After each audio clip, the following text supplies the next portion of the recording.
The story begins with a Japanese man who wakes up in a white, empty room. There is no door, no window, and no other human. When he walks toward a wall, he notices a strange button on it. Excited, he touches it and presses it. Suddenly, hundreds of laughing tiny angels emerge from the floor and walls. They stay for a few seconds and then go back inside the walls. But while leaving, they drop strange buttons all over the room. This is the learning phase. The man then smells the finger he used to press the button, and suddenly he screams in fear. He calls for help, but no one answers. He decides to press every button one by one. Each time he presses a button, a new object falls into the room. Sometimes a tiny toothbrush, sometimes a huge flower vase. Pressing the same button again gives him the same object repeatedly. Eventually, he ends up with a pile of chopsticks. When he presses the button in front of him, a small trolley rolls out and hits his feet. Angry and in pain, he presses another button, but this one releases a child-shaped butt that farts in his face. Hours pass, and the room fills with random objects. Exhausted, the man throws a ball at the wall, which accidentally hits a button, and he gets sushi. Starving, he becomes happy, but he realizes he has no soy sauce. He presses the button repeatedly hoping for soy sauce, but gets only sushi. Annoyed, he eats the sushi without sauce. The moment he finishes the last piece, he presses the button again, and this time a bottle of soy sauce finally falls. Furious, he throws it away. Then one button gives him an old-school 3D glasses. When he wears them, he sees a tiny angel pointing at a specific button. Thinking this must be the exit, he presses it. Instead, a countdown begins. And when it ends, a baby's butt appears and farts directly into his mouth. Hours later, he finishes reading the 5th part of a funny book he found. Excited for the 6th part, he presses the button, but instead of the 6th, he gets the 7th book. He presses more buttons and gets the 8th and 9th parts, but never the 6th.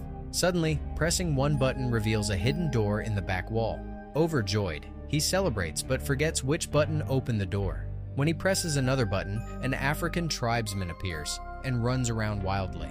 Another button drops water on his head. Eventually, he finds the correct button again, but when he walks toward the door, it shuts right in front of him. The same thing happens again. Then he realizes the door only stays open while the button is pressed and held. He tries pressing it with his foot, with a rope, and even by hitting it from afar with a fly swatter, but nothing works. Finally, he places a flower vase on top of the button, but the button rises back up. He decides to make the vase heavier. First, he tries filling it with water, but the water just spills on him.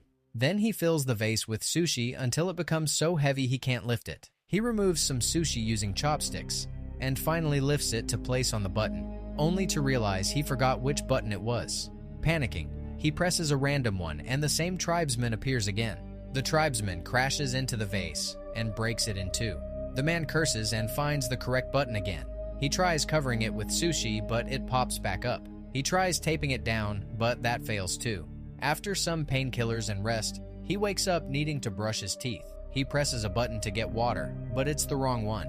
Instead, a long rope falls from above. This makes him happy. He finally gets an idea. He presses the door button and swings on the rope, reaching the door just in time. But inside, he finds another door. He tries to open it, but it's locked. He returns before the first door closes, but it slams on his back. Angry, he kicks a wall button, and a floating key appears. He realizes it must open the second door, but like the door, the key disappears after some time. Now he must figure out how to keep both the door open and grab the key. But first he needs to remember which button creates the key. He presses random buttons, once bringing out a barking dog, twice even. The third time, he finally finds the correct button. Watching carefully, he walks backward, grabs sushi, and places it on the button. But when the button presses, the dog appears again. Furious, he finds the key button again and makes a new plan. This time, he tries reaching both buttons by swinging on the rope, but the plan fails miserably. When he falls to the floor, he spots a plunger, an item he got earlier from a button. Suddenly, a genius idea hits him. Using the plunger, he sticks himself to the wall near the button while swinging on the rope. After several failed tries, it finally works. He presses the key button with the plunger, pushes himself backward, and grabs the floating key. Then he presses the door button and swings inside before it closes. But he gets shocked again. Above the second door is another lock needing a 3-digit code. Panicking, he returns to the room, but again the door slams on his back. Angry, he throws the plunger at the wall, hitting a button and releasing the tribesman again. As the tribesman passes, the man sees 3 numbers written on his forehead. He immediately realizes these numbers are the code. But the problem is, the time he can stay inside the wall is limited, so he quickly goes inside the wall 3 different times and enters each digit. Finally, the lock opens.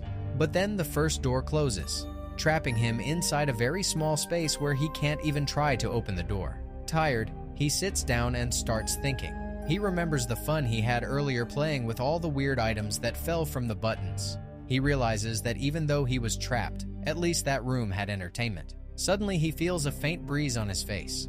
Shocked, he touches the side wall and discovers a crack. Stands immediately. This wall is fake. Without wasting time, he opens it and enters a mysterious hallway. The path seems to float in the air, and it feels like he might have to run forever to get out. He keeps running until the hallway ends, and he finds himself in a new room. As he enters, his hair suddenly grows long, and his clothes fade in color. The door behind him shuts. The room seems similar to the earlier one, but instead of tiny angels, larger angels are present. They stay briefly and disappear into the walls, leaving more strange buttons. This is the practice phase. The man is almost hopeless when he notices a strange light coming from above. He looks up and realizes that this room has no ceiling. Angels are flying above. Instead of pressing buttons, he starts using them to climb upward. But as he climbs higher, strange things begin happening on Earth. Flowers bloom, elephants die, and small and big events occur, all triggered by the buttons he touches while climbing. The effects grow stronger the higher he goes, affecting nature, humanity, and even random things like a toaster turning on or a human landing on the moon.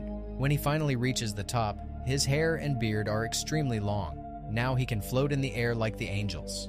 At this height, he remembers the lessons from the earlier rooms and accepts his role as God. He realizes he doesn't need to press buttons anymore. Instead, he must make the greatest decisions for humanity.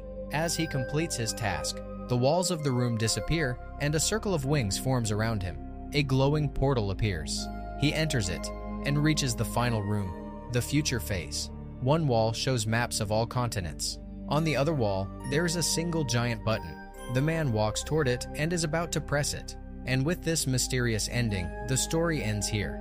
If you enjoyed this video, make sure to like it and share it with a friend. See you in the next one.